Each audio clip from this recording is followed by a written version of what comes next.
y'all, welcome back. If you are new here, my name is Morgan and I do a lot of spooky things here. We talk about spooky stories, and today we're going to be talking about horror movies that came out this year that have left me completely speechless, because there is quite a list.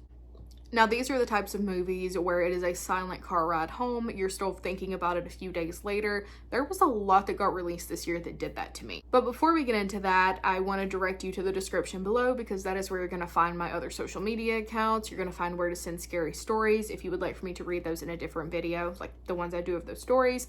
And you're going to find my Patreon link, so please check that out.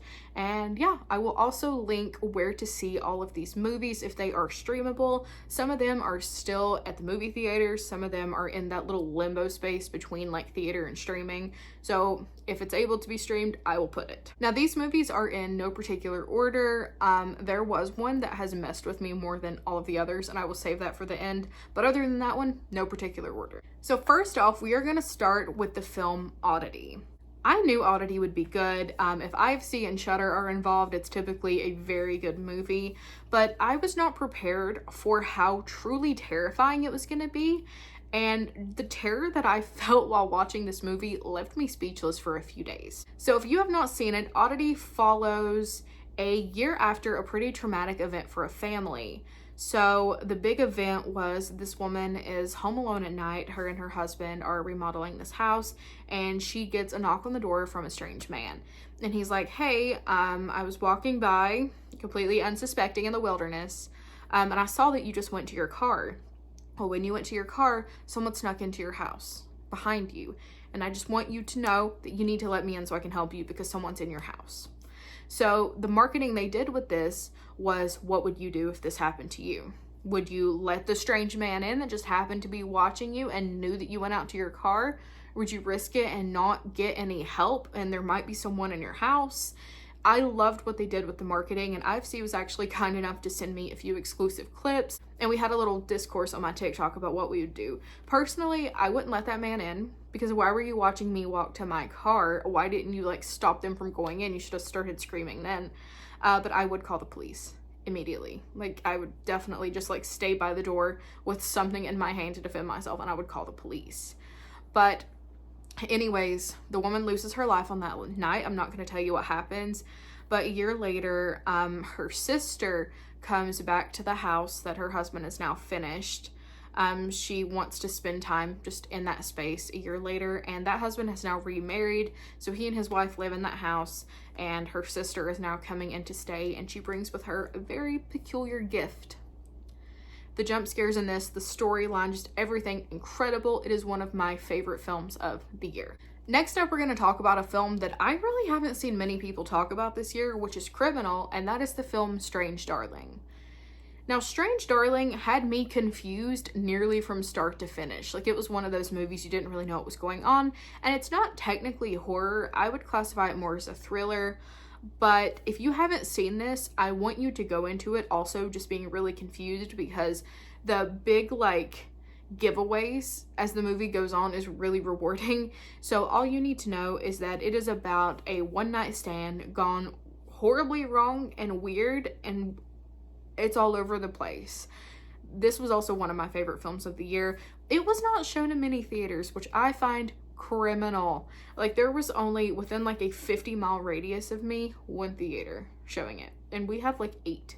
So it's worth the see. It is so worth it, and I wish more people talked about it because it was such a good watch. Next up is another film that I haven't really seen many people talk about, and again, it's not really horror, it's more of like psychological thriller, and that is the film Blink Twice. Now, Blink Twice follows 2 waitresses who end up tricking their way into this billionaire's life, and they get invited to his island, his very private island, where he has big, elaborate parties, and everything's very rich and all that stuff. So, things are not as they seem on this island, and things get really weird, really creepy. The ending, mwah, the ending could not have been better. I do want to take a minute and really applaud the team behind this movie, because they, before the movie came out, put a blanket trigger warning on everything. There is some assault scenes, there's some power play, there's a lot of things that could be upsetting, and I think more movie teams should put out blanket statements like that, because it was really beneficial to me to prepare, because I think if I was blindsided by some of the things that happened in this movie, I would have had to have left. So I really do appreciate that, and I just want to take a minute and thank the team for doing that, and I hope more teams follow in their footsteps. Next up, we have the film Terrifier 3, and I knew this was going to be one that left me speechless. But okay, it didn't really leave me speechless. Like, I was talking about it, okay? But I went back to the theater and saw this 3 times, so I just feel like I needed to include it on this list if I rewatched it that much. But Terrifier 3 picks up 5 years after Terrifier 2, where we follow the siblings and they're trying to, recoup and deal with their lives in the aftermath of all this trauma. And Art the Clown comes back with a vengeance as Santa Claus on Christmas. It was an incredible movie. Art was so funny in this one. The kills were brutal. I loved it. 10 out of freaking 10. That is my favorite movie of the year. I am biased. I have 2 Terrifier tattoos and a whole wall up here dedicated to Art the Clown. So, that is my favorite movie of the year. Definitely biased. Now, the final film that I want to talk about is the film that left me the most speechless this year. And that is the film The Substance. This movie. I think I could sit here for 20 minutes and talk about this movie. I won't, but I could. So this film follows an actress who is aging. She gets fired from her job because she's aging, because you can't do that as a woman. And she's driving home super upset, gets in a car crash, goes to the hospital, and a hot doctor puts a USB into her jacket and it just says The Substance on it.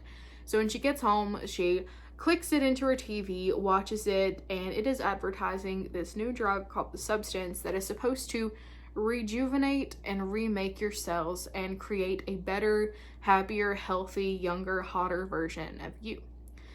So she ends up ordering it to get her job back, right? Goes to this sketchy location, picks it up, comes home, inserts it, and a new her is born from the back of her old self. I don't think you guys understand that I'm saying that literally. I'm not giving you a metaphor at all. The body horror in this, did not see it coming. I did not think that this was going to be a movie like that. I thought it was, just going to be more of like inspirational, I guess, which it is. But I did not expect all the body horror and stuff to come out of this. Other than Terrifier 3, this so far has been my favorite of the year. Hands freaking down. I also really appreciate the message behind this movie, because I don't think I really understood how I mistreat older me. I do things to my body to harm it every single day that's going to affect me in later years, and it's like I'm taking from that version of me, which is essentially what you see in this movie. It's like you do things that you know are not healthy for yourself, and you're essentially just taking from older you, and you need to stop and be kind to older you and leave older you with a body that deserves to be lived in. So it's actually got a really deep meaning, and I loved it, and I will be watching it again, 100%. Anyways, that is all for today. Thank you guys so much for hanging out with me, and like I said, if these are streamable, I will put it below. Hi, Pete. If these are streamable, I will put it below. Please let me know what you think of all these, and if you would have added any movies to the list. All right, y'all have a good day.